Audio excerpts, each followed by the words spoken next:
अस्सलाम वालेकुम। प्रोग्राम बेगदी इस्लामाबाद में आपको कहते हैं खुशामदीद। हर तरफ शुभों को शुबाहत, अपने अलावा किसी पर एतबार नहीं। कौन दुश्मन है और कौन दोस्त, और कौन मुखालिफिन की सहूलत कारी कर रहा है। जैसे जैसे घड़ी की सुइयां आगे बढ़ रही हैं, बयानबाजी और अंदरूनी इख्तलाफात में शिद्दत आती जा रही है। एतबार, यकीन और सियासत बेयकीनी, बेएतबारी और साजिशों की सूरत इख्तियार करती जा रही है। ये किसी सस्पेंस फिल्म या ड्रामे का स्क्रिप्ट नहीं, बल्कि कहानी है तहरीके इंसाफ की, सियासत की। अब तहरीके इंसाफ के रहनुमा या उनके तर्जुमान जो रोज हमारे प्रोग्राम्स या मुख्तलिफ टॉक शोज में जाते हैं, इस कहानी को माने या ना माने, अब हकीकत यही है।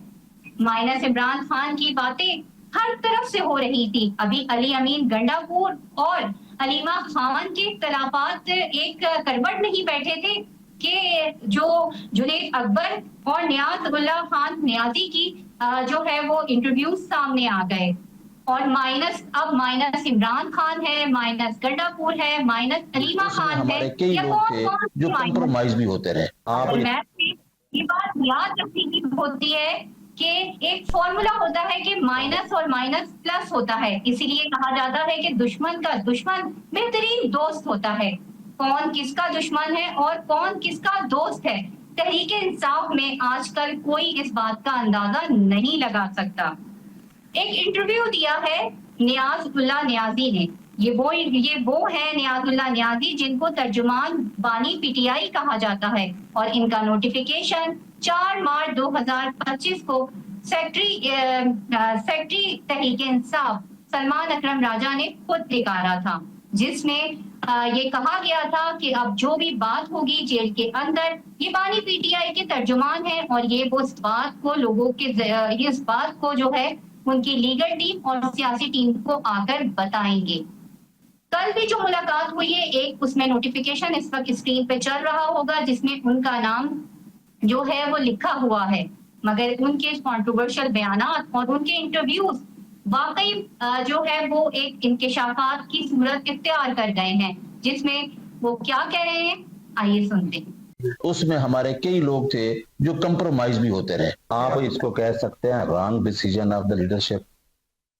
उनके गलत फैसला, रॉन्ग स्ट्रेटेजी या रॉन्ग प्लानिंग। खान साहब 2 साल से अंदर हैं। ये सारी चीजें मुझे दिखाई देती हैं कि इमरान खान को माइनस करने में सिर्फ बाहर से नहीं, अंदर से भी लोग हैं जो चाहते हैं कि खान माइनस। इमरान खान को माइनस करने में अंदरूनी हाथ भी मुलव्विस है। अब वो हाथ किसका है, यही एक सस्पेंस स्टोरी बन गई है। और ये इंटरव्यू जिसने किया था असद मलिक, सीनियर जर्नलिस्ट हैं। जब हम ब्रेक से वापस आएंगे तो वो हमारे साथ होंगे और मजीद उन्होंने क्या कहा था हम डिस्कस करेंगे। तो कहीं नहीं जाइएगा, हमारे साथ रहिएगा।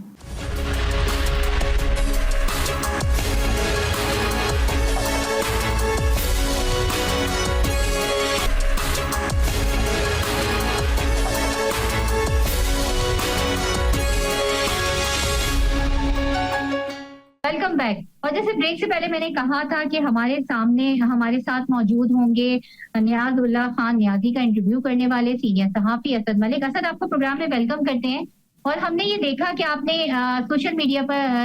अपने सोशल मीडिया चैनल पर एक इंटरव्यू किया जिसके अंदर नियाज उल्लाह नियाजी जो है वो ये इंकशाफ कर रहे हैं, जो तर्जुमान हैं इमरान खान के, वो ये कह रहे हैं कि जो साजिशें हैं इमरान खान को जो लोग हैं वो अपने अंदर ही से हो रही हैं। एक तो वो साजिशें जो बाहर से हो रही हैं, एक अपने अंदर ही से हो रही हैं। और क्या उन्होंने ऐसी बात आपने ऑब्जर्व की उनके इंटरव्यू में, क्योंकि ये बहुत अहम शख्सियत हैं, ये तर्जुमान है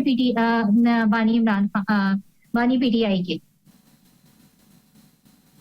जी बहुत शुक्रिया बेनज़ीर साहिबा। ये जो नियाजुल्लाह नियाजी हैं, ये इमरान खान जो है उनके साथ ये जब वकला तहरीक थी 2007 में, उस वक्त से ये वाबस्ता है तहरीके इंसाफ के साथ। और ये एडवोकेट जनरल भी रहे हैं इस्लामाबाद के। और फिर जब ये इंट्रा पार्टी इलेक्शन हुए थे जिसमें मखसूस नशिस्तों जो कभी मखसूस नशिस्तें जो है जो पाकिस्तान तहरीके इंसाफ से गई हैं, उसमें एक रीज़न जो सबसे मेजर रीज़न था वो ये था कि इंटर पार्टी इलेक्शन जो है उसकी ट्रांसपेरेंसी पे, शफाफियत पर जो है वो सुप्रीम कोर्ट ने सवालात उठाए थे। तो ये जो न्याजी साहब हैं ये चीफ इलेक्शन कमिश्नर थे इंट्रा पार्टी इलेक्शन जब हुआ था पाकिस्तान तहरीक इंसाफ के, और इनसे जो मेरी बात हुई थी तो इसमें उन्होंने बताया कि ये जो 8 उम्मीदवार थे जिन्होंने इंट्रा पार्टी इलेक्शन में कंटेस्ट करना था लेकिन उनको अलाउ नहीं किया गया, उनको इजाजत नहीं दी गई, और इस वजह से सुप्रीम कोर्ट ने इस बुनियाद पर के ये एक ट्रांसपेरेंट इलेक्शन नहीं हुए, लोगों को जो है जो उम्मीदवार इसमें हिस्सा लेना चाह रहे थे उनको इजाजत नहीं दी गई, इस वजह से इंट्रा पार्टी इलेक्शन कमीशन ने पहले कालादम करार दिए, फिर सुप्रीम कोर्ट ने भी कालादम करार दिए, और इस वजह से पार्टी का निशान जो था इंतखाबी निशान बल्ला वो छिना, और उसके नतीजे में फिर बाद में इनको इलेक्शन भी जो है बगैर सिंबल के लड़ना पड़ा, और चूंकि फिर वो पार्टी का निशान नहीं था और ये मखसूस नशिस्तें जो है अब वो भी इनको नहीं मिल सकी थी। तो नियाजुल्लाह नियाजी साहब जो है ये चूंकि चीफ इलेक्शन कमिश्नर थे, जब मैंने इनसे पूछा तो इन्होंने कहा कि ये एक गलती थी जो कि नहीं होना चाहिए था। मैंने कहा ये गलती तो आप चीफ इलेक्शन कमिश्नर थे, आप इसको सुधारते, आप उनको इलेक्शन आपने क्यों नहीं लड़ने दिया अकबर बाबर वगैरह जो है उनको। तो इन्होंने ये इंकशाफ किया कि इनको बताया ही नहीं गया कि ये 8 लोग जो हैं ये इलेक्शन कंटेस्ट करना चाहते हैं, ये उम्मीदवार हैं। अब इनकी जो वहां पर क़यादत थी जिसमें शिबली फराज वगैरह थे, उन्होंने अपने तौर पर एक फैसला लिया कि ये जो इंट्रा पार्टी इलेक्शन है उसमें किसी को के कागजात जो है वो जमा नहीं किए जाए, ना किए जाए, उनको अलाउ ना, उनको इजाजत ना दी जाए कि इलेक्शन वो लड़े। तो आप देखिए कि वो उसका एक ऐसा नतीजा निकला कि अभी तक जो है वो पार्टी अभी भी देखिए कि जो नजरसानी की भी जो दरख्वास्त सुप्रीम कोर्ट में आई है मखसूस नशिस्तों वाली, तो वो उनको मखसूस नशिस्तें पाकिस्तान तहरीक इंसाफ से छिन गई, और न सिर्फ वो छिनी बल्कि इंतखाबी निशान जो था वो भी उनसे छिन गया। तो ये एक जो मेरी उनसे बात हुई थी तो उन्होंने कहा कि ये भी एक मूव थी कि जिसमें पाकिस्तान तहरीक इंसाफ के अंदर कुछ ऐसे अनासिर थे जिन्होंने ये जानबूझ के ये सुकम रखा। अच्छा, उन्होंने ये भी कहा असद कि जो हाई कोर्ट है, हाई कोर्ट में जो अपीलें हैं वो नहीं लग रही हैं, अपीलें नजरसानी की जो दरखास्त है 190 मिलियन पाउंड है और दूसरे जो केसेस हैं नहीं लग रही, और खुद जो उनकी लीगल टीम है वो भी ये नहीं चाह रही है शायद कि वो जो है दरखास्त वो वहां पर जो है वो केस उनकी सुनवाई की जाए और वो केसेस जो है वो लगे और उस पर आगे कार्रवाई को बढ़ाया जाए। इसमें देखिए ये जो इमरान खान जो हैं उनकी अपीलें इस तरह जो अभी नहीं लग रही 190 मिलियन में भी, और इसमें आप देखिए कि जो एक बहुत ही गैर मामूली एक बात ये हुई कि जो जब किसी को सजा होती है, ट्रायल कोर्ट जो है उसको किसी मुकदमे में किसी भी शख्स को सजा देती है तो उसकी जानिब से जो लीगल टीम होती है वो 2 एप्लीकेशन, एक तो अपील को चैलेंज, जो सजा है उसके खिलाफ अपील फाइल करते हैं, सजा को चैलेंज करते हैं, साथ ही एक दरखास्त दी जाती है, पिटीशन दी जाती है कि जो सजा को मुअत्तल कर दिया जाए, जब तक अपील का फैसला नहीं आता तो सजा को मुअत्तल कर दिया जाए, सस्पेंशन ऑफ सेंटेंस। ये होती है बेल की दरखास्त होती है, जमानत की दरखास्त होती है। इसमें फ़र्क ये होता है कि जो आम जब ट्रायल चल रहा होता है उस वक्त तो जमानत मिलती है किसी मुलजिम को कि उसको पुलिस जो है वो गिरफ्तार ना करे, और जब सज़ा हो जाती है तो उसके बाद सस्पेंशन ऑफ सेंटेंस होती है, यानी कि सज़ा को मुअत्तल करने की जो है वो दरखास्त दी जाती है ताकि अगर बंदा जेल में है तो वो बाहर आ जाए। अब ये 190 मिलियन पाउंड वाले केस में इन्होंने सज़ा हो गई और उसके तकरीबन 3 माह बाद जो है वो सज़ा मुअत्तली की जो है वो दरखास्त दी। मैंने इनके उस वक्त वकील से पूछा था, बैरिस्टर सलमान सफदर से, कि आपने ये इतना टाइम क्यों लगाया, तो उन्होंने कहा जी हमारी स्ट्रेटजी होती है, ये हमने देखना होता है। तो पाकिस्तान तहरीक इंसाफ के एक बहुत सीनियर एक रहनुमा है और बड़े कानूनदान हैं, उनसे भी मेरी बात हुई कि मैंने कहा वो इस तरह से कह रहे हैं, उन्होंने कहा यार ये देखें ये क्या बात हुई, अगर यहाँ पर आपको यहाँ पे अगर आपको टाइम पर फाइल करनी चाहिए सजा की मुअत्तली की दरखास्त, अगर हाई कोर्ट से खारिज हो भी जाती है तो आप सुप्रीम कोर्ट में चले जाएं। तो ये इस पे एक इनकी लीगल टीम और इनके जो पार्टी के जो बड़े सरकर्दा लोग हैं ये इनके एक पेज पर नहीं, और एक में आपको यहाँ पर एक और चीज़ भी बता दूं कि जब गुज़िश्ता साल इमरान खान साहब को जो है वो सजाएं हुई, तो उनकी एक जो केस था, ये तोशाखाना केस जो था, जिसमें तोशाखाना 1 केस जो था, उसमें उनकी जो खोसा साहब जो है, शहबाज सरदार लतीफ खोसा जो है, उनके बेटे शहबाज खोसा उसमें उनके वकील थे, उन्होंने कोई तकरीबन 30-35 दिन जो है वो अपील फाइल की, सस्पेंशन ऑफ सेंटेंस की जो है वो दरखास्त नहीं दी। तो ये मैंने खान साहब से, जब मैं अडयाला जेल एक बार गया तो मैंने उनसे कहा कि आपकी लीगल टीम ने ये आपकी जो रिहाई के लिए दरखास्त अभी दायर नहीं की। तो जिस पर उन्होंने कहा मुझे तो ये मालूम नहीं है। उन्होंने अपने फिर उनसे पूछा, अपने लॉयर से, शहबाज खोसा साहब से,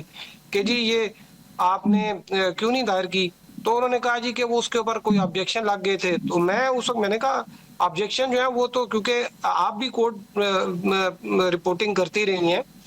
और मैं भी इतने अरसे से रिपोर्टिंग कर रहा हूँ, तो मैंने कहा ये जो दरखास्त के ऊपर ऑब्जेक्शन लगते हैं, ये एक दिन में या 1 घंटे में भी जो है ये एतराज़ात दूर हो जाते हैं। इन्होंने 1 महीना जो है वो इसको डिले किया। तो अभी भी जो नियाजुल्लाह नियाज़ी साहब जो हैं वो ये कह रहे थे कि ये ऐसे सिचुएशन जो है वो पैदा की जा रही है, इस किस्म की चीजें की जा रही हैं कि वो पार्टी में बहुत से लोग ये चाहते ही नहीं है कि खान साहब बाहर हैं। अच्छा असद, ये एक थोड़ा सा एक ये बताइएगा कि अब आप क्या इस तमाम चीजों को, जो अभी सारी कहानी आपने बताई और उससे पहले भी हम सुनते हैं, इसको अगर हम समराइज करें तो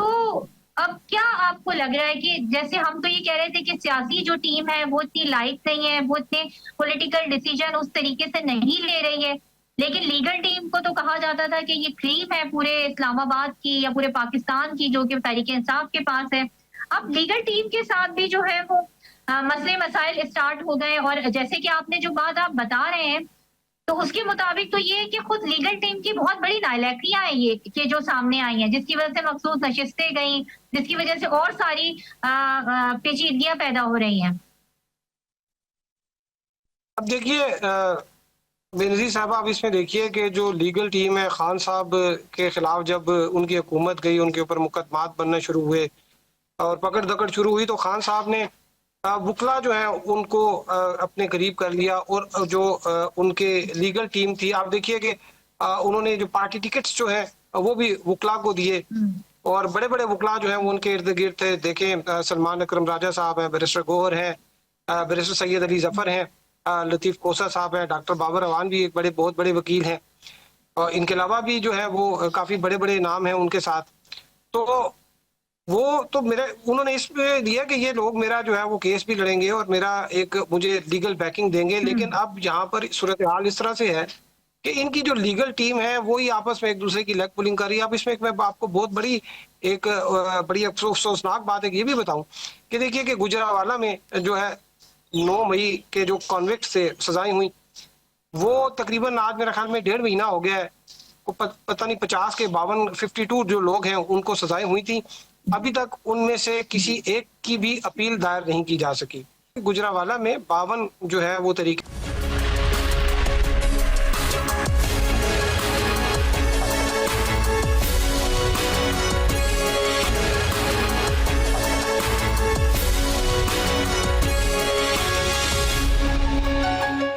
इंसाफ के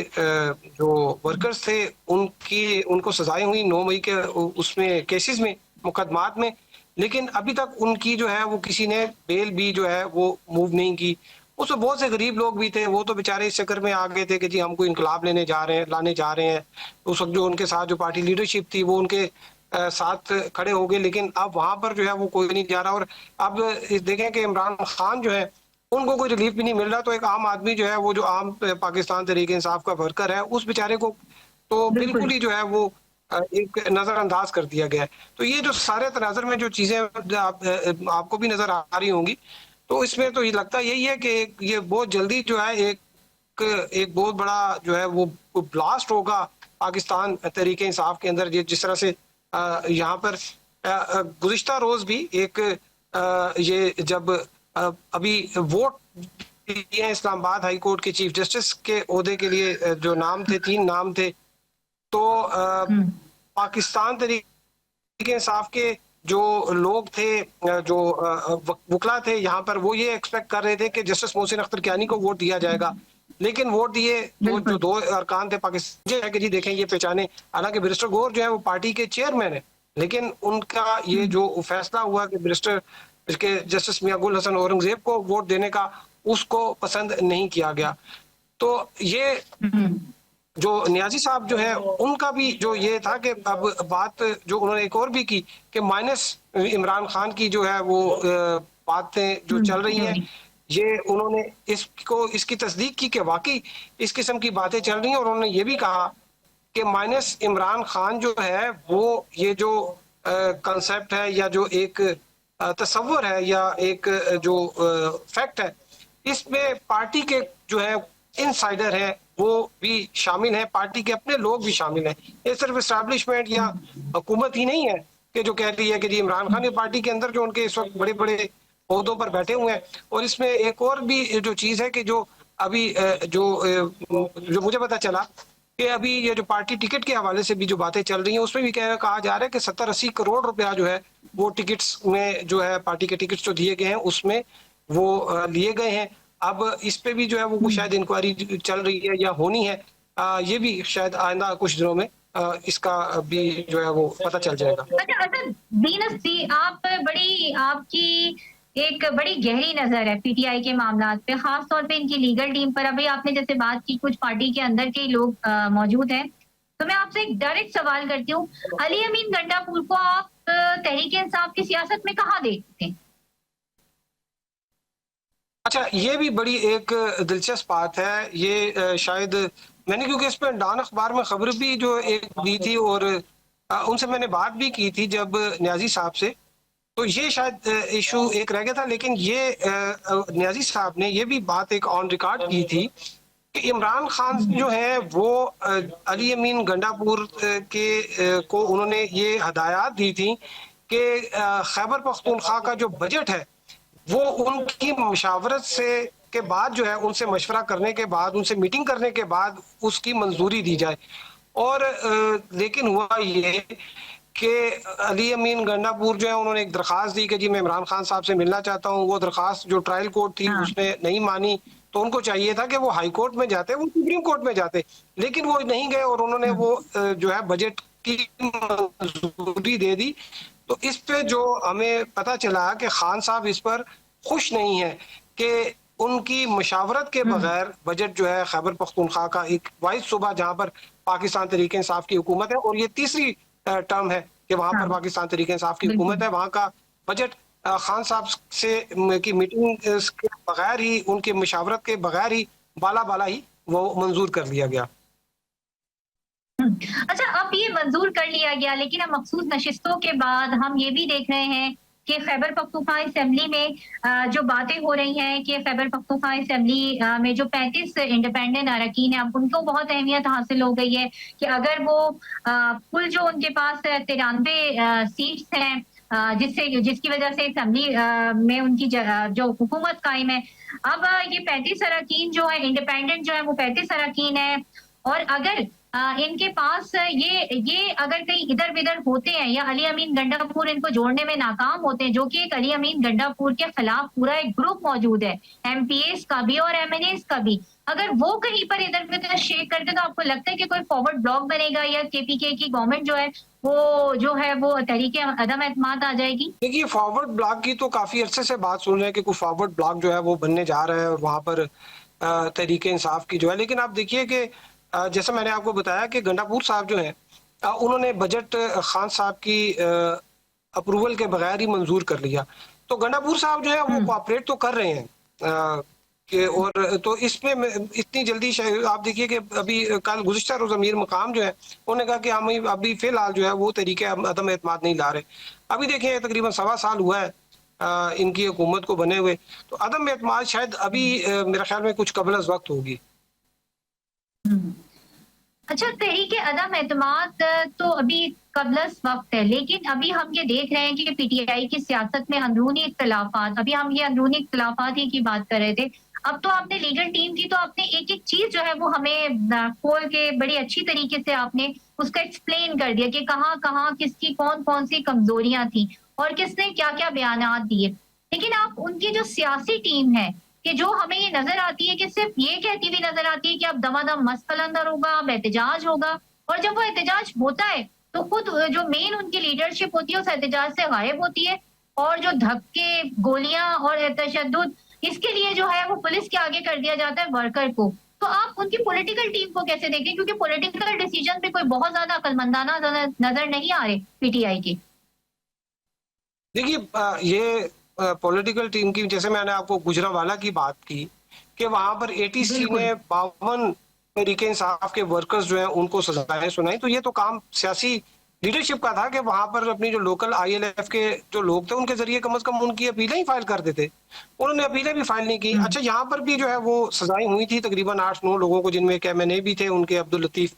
यहाँ पर डॉक्टर बाबर रवान जो है इस्लामाबाद में, उन्होंने यहाँ पर अपील दायर की थी और वो अपीलें जो है वो फिर उनका अक्विटल भी जो है वो तकरीबन 8-10 बंदों का हो गया। लेकिन आप देखिए कि अभी तक वहां पर गुजरांवाला में अपीलें ही जो है वो दायर नहीं हो सकी। और दूसरा जो आपकी बात थी कि जो सियासी जो आपकी जो पाकिस्तान तहरीक इंसाफ का जो है, तो आप देखिए कि इस वक्त एक ग्रुप सा जो है वो सारे फैसले जो है वहां पर करता है। यहाँ पर जो उनके लीगल टीम के और जो उनके पॉलिटिकल जो है वो भी इनके दो यहाँ पर मैं अब नाम लेना मुनासिब नहीं समझता, लेकिन दो काफी एक गैर मारूफ किस्म के वकील थे। वो हर जगह आगे जो है वो पेश हो रहे, हर जगह पे जो है वो आगे निकले हुए होते हैं, हर जगह पे जो है वो खान साहब के पास भी मुलाकात के लिए चले जाते हैं, वो हर जगह। तो उससे जो है वो काफी इनकी जो पार्टी के अंदर जो उनके सीनियर लोग हैं, जो संजीदा लोग हैं, वो बड़े खाइफ है कि ये कैसी जमात है कि जिसमें ऐसे लोग जिनके जो कि गैर मारूफ से हैं, जिनकी कोई पॉलिटिकल विजडम नहीं, जिनकी कोई लीगल जो है वो कोई उनकी वो एक्सपर्टी नहीं है, लेकिन वो मेन जो डिसीजन मेकिंग है वो उसमें वहां पर होते हैं। अब पार्टी में भी जो आप देखिए कि खुशामदी लोग जो हैं वो आप देखें कि वो ज्यादा इस वक्त मेन स्ट्रीम में आए हुए हैं। और जो इस वक्त जो संजीदा जो इनके लोग हैं, एक तो बड़े टॉप पे तो देखिए जो लोग हैं उनके भी बड़े इश्यूज चल रहे हैं। शंदाना गुलजार जो है, उन्होंने गुज़िश्ता दिनों एक ट्वीट की कि उसमें कहा जी के जिसका बाप भी सीआईए में था, दादा भी सीआईए में था, वो पार्टी को जो है वो जेल से बैठ के कंट्रोल कर रहा है। उन्होंने जो है एक बड़े लीडर का जो है वो नाम नहीं किया, लगाया हुआ था, व्हाट्सएप स्टेटस पे भी लगा हुआ था, स्टेटस पे भी लगाया हुआ था। जी जी। तो आप देखिए ना कि इस किस्म की जब वहां पर बात हो रही है, और हेडलेस पार्टी है इस वक्त पाकिस्तान तहरीक इंसाफ। खान साहब ने का एक बड़ा इशू ये हुआ कि जब वो जेल जा रहे थे तो उन्होंने तो यही ख्याल किया होगा कि मेरी बड़ी स्ट्रांग लीगल टीम है, ये मुझे 1-2 हफ्तों में जो है ये बाहर निकाल देगी। तो जब पार्टी के चेयरमैन की बात हुई तो उन्होंने बैरिस्टर गौहर जो है, बजाय इसके कि वो कोई बड़े सीजन किस्म के जो है वो पॉलिटिशियन उसको लेके आए, तो उन्होंने बैरिस्टर गौहर को सामने लेके आए कि चले मैं जेल में बैठकर चलाता रहूंगा, मैं 2-4 हफ्तों में वापस आ ही जाऊंगा। लेकिन अब देखिए तकरीबन ये अगस्त में, अगले माह जो है 5 अगस्त को उनको 2 साल हो जाएंगे, लेकिन अभी तक कोई रिलीफ की सूरत नजर नहीं आ रही। और इसकी बड़ी वजह यही है कि पार्टी के अंदर बहुत से लोग ऐसे हैं जो इस किस्म की सूरत हाल पैदा कर देते हैं कि इनके एस्टेब्लिशमेंट से जब बात चल रही होती है या कोई और लेवल पे बात चल रही होती है तो वो बीच में ऐसी चीजें जो है कर देते हैं कि बातें उधर ही खत्म हो जाती हैं। अच्छा असद, आपने अभी बात की कि मैं उसी तरफ आ रही थी, मुज़ाकरात की बात पर आ रही थी, और कल भी मेरे प्रोग्राम में आए हुए थे अली बुखारी जो कि एक सीनियर लॉयर हैं, यहाँ से इलेक्शन भी इस्लामाबाद से लड़ रहे थे वो पीटीआई के टिकट पर। मगर आप ये देखिए कि हमेशा ये बात होती है कि उन्होंने भी कल ये बात कही कि हम जो है वो पॉलिटिकल लीडरशिप से बात नहीं करेंगे, हम उनसे बात करेंगे जिनकी ताकत है। यानी जाहिर है जैसे अभी आप बात कर रहे थे एस्टैब्लिशमेंट की बात करें, तो एस्टैब्लिशमेंट भी कभी भी इस तरह की बातें जो है वो खुले आम या सामने नहीं होती है, वो भी किसी पॉलिटिशियन को, किसी गवर्नमेंट को, किसी पॉलिटिकल पार्टी को अपने सामने लाके बिठाते हैं। कहाँ आपने देखा है तारीख में कि डायरेक्टली जो है वो बात हो रही है और डायरेक्टली सेटिंग्स हो रही है? किसी ना किसी को तो उन्होंने फ्रंट फुट पे लाके बिठाना है ना, मुज़ाकरात तो करने हैं। तो ये बात समझ नहीं आती। देखिए आपको देखें एस्टेब्लिशमेंट से बातचीत होती भी है। आपको याद होगा एक खबर चलती थी कि जी चौधरी निसार और जो शहबाज शरीफ साहब हैं ये छुप छुप के मिलते थे इस्टेब्लिशमेंट से। तो इस्टेब्लिशमेंट के साथ इनके राब्ते और इस्टेब्लिशमेंट के साथ तहरीक इंसाफ के भी जो है वो राब्ते हैं। मैंने तकरीबन कोई एक साल पहले छुप छुप के मिलना और एक बात है, मगर इस तरह बैठ के, जिस तरह वो कहते हैं कि आप डायरेक्टली बैठ के मुज़ाकरात करेंगे और सबके सामने करेंगे, वो ये कैसे मुमकिन है? देखिए, मैं इनके तो जब खान साहब को जेल चले गए थे तो मेरे ख्याल में अक्टूबर के नवंबर 2023 की बात है। मैंने उस वक्त खबर दी कि जो बुशरा बीबी साहिबा हैं, ये जब नैब के दफ्तर में गई थी तो वहां पर एक काले रंग की गाड़ी में बैठ के ये कहीं किसी और जगह पे चली गई थी। उस दिन ये खबर चलती रही कि शायद इनको गिरफ्तार कर लिया गया है, लेकिन गिरफ्तार नहीं हुई थी। ये किसी शख्सियत से मुलाकात के लिए चली गई थी। और जब ये खान साहब का ट्रायल चल रहा था जिन दिनों, पूछा गया तो उन्होंने पहले इनकार किया कि नहीं, कोई राब्ते नहीं हो रहे। फिर एक दिन जब बुशरा बीबी भी वहां पर मौजूद थी, इनकी मौजूदगी में जब बुशरा बीबी साहिबा से किया तो उन्होंने कहा जी हाँ जी मेरी मुलाकात हुई। तो फिर उन्होंने कहा जी हाँ, मेरी इनकी एस्टेब्लिशमेंट हमें कह रही है कि जी आप अच्छे बच्चे बन जाएं, 2 साल के लिए 3 साल के लिए अच्छे बच्चे बन जाएं। तो मुलाकातें या खान साहब जो है वो अभी भी, या जो पाकिस्तान तहरीक इंसाफ के लोग हैं, ये अभी भी एस्टेब्लिशमेंट से जो है, लेकिन अब एस्टेब्लिशमेंट जो है वो खुद इनसे डायरेक्ट शायद मूड में नहीं है कि वो बात करे, और जो गवर्नमेंट है उसके साथ ये बात नहीं करना चाहते। दरमियान में इनके कुछ मुज़ाकरात के दौर शुरू हुए थे, लेकिन वो भी जो है वो फिर आपको याद होगा 26वीं तरमीम जो है आने से पहले कुछ उनके मुज़ाकरात वगैरह चले थे, लेकिन बाद में वो भी जो है वो भी दरवाजे बंद कर दिए उन्होंने। बिल्कुल, बहुत बहुत शुक्रिया असद मलिक आपका। और ये असद मलिक थे जो कि तहरीक इंसाफ के कानूनी और सियासी जो साजिशें चल रही हैं उनके बारे में इतनी तफसीलन हमें बता रहे थे। अब तक के लिए इतना ही, मुझे दीजिए इजाजत। अपना और अपने चाहने वालों का बहुत ज्यादा रखिएगा ख्याल। अल्लाह।